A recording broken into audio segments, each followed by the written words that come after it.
and our TVET institutions into digital institutions. Kisii National Polytechnic is going to be one of them. In the phase 1, we are going to distribute computers in 100 TVET institutions across Kenya. And in our phase 2, we will make sure that every TVET institution in Kenya has a digital lab, and we have computers, and we are going to make sure all our students, the 500,000 students in our TVETs, have access to technology. They have access to a digital platform in our transformation and making sure that our students, our young people have access to digital jobs. Tunaelewana? Mimi nataka nikirudi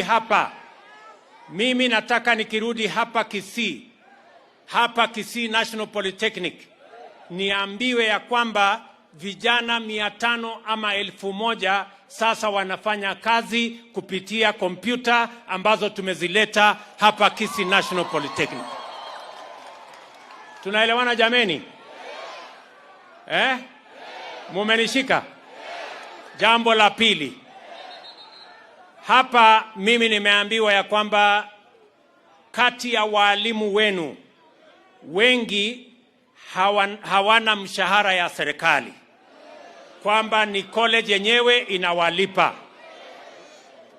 Kwa sababu nilitoa ahadi ya kwamba mambo ya TVET tutatumia katika kuendesha mambo ya digitization, mambo ya agro-processing na value addition, na kupatia wanafunzi wetu ama vijana wetu elimu ya sawasawa.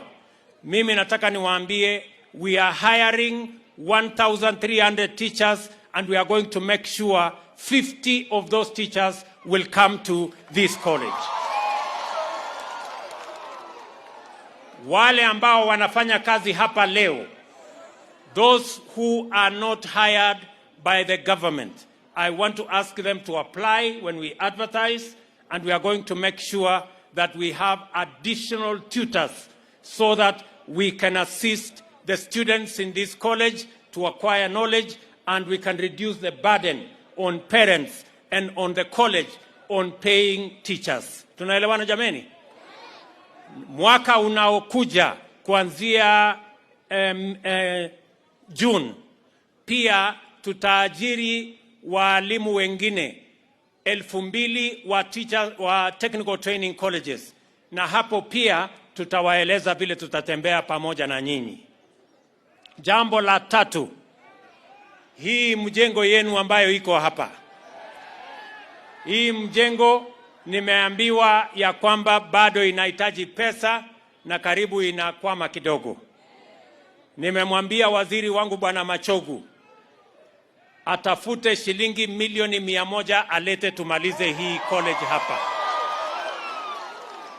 We are going to assist this college by making sure that we complete this structure, ili tuhakikishe ya kwamba wanafunzi wa hapa wanapata mahali pazuri ambayo watasomea, ndio tuwapange vijana hawa wetu na elimu ya sawasawa, ndio waweze kuchangia katika kupeleka taifa letu mbele, na vile vile muweze kujipanga na ajira tukienda mbele. Jambo la 4, mimi nataka nimwambie waziri wetu wa mambo ya housing ya kwamba waziri wetu wa mambo ya housing, hapa tuko na changamoto kubwa sana ya mambo ya hostels hapa katika college hii. Vijana wengi wanakaa nje. Mimi nataka waziri wetu apange na college hii, and I want to make a commitment to you guys that we are going to build 5,000 hostels in this Kisii National Polytechnic to ensure, tunaelewana, tutaongeza hostels hapa zingine 5,000 ili wanafunzi wa hapa wapate nafasi ya kusoma bila ya kuhangaika wakati wanaenda kutafuta mahali ya kuishi tuwe na nafasi ya kutosha hapa katika college yetu ya wanafunzi wa hapa kujipanga. Jambo la mwisho, Higher Education Loans Board.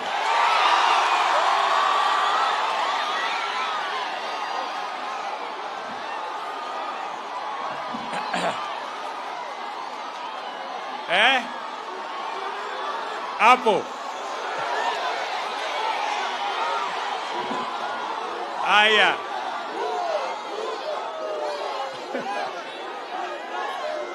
Mimi nataka niwatangazie. Sasa tumeweka pesa ya kutosha kwa budget in the last 2 weeks.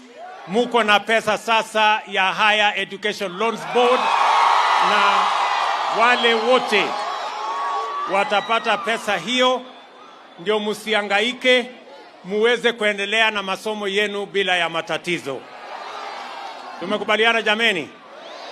Tunaelewana? Mimi nataka niwaambie vijana wenzangu, niwaambie hivi. Mimi nawapenda sana. Mimi nimekuja Kisii, naenda kwa mambo ya maji, naenda kwa mambo ya barabara, na ile kitu mimi nataka niwaambie ni kwamba mambo yenu ya usoni, mipango yenu ya usoni, mimi nashughulika nayo, and we are going to ensure that our young people become part of the transformation of the Republic of Kenya. Tumekubaliana? Asanteni sana, na wapenda sana, na Mungu awabariki.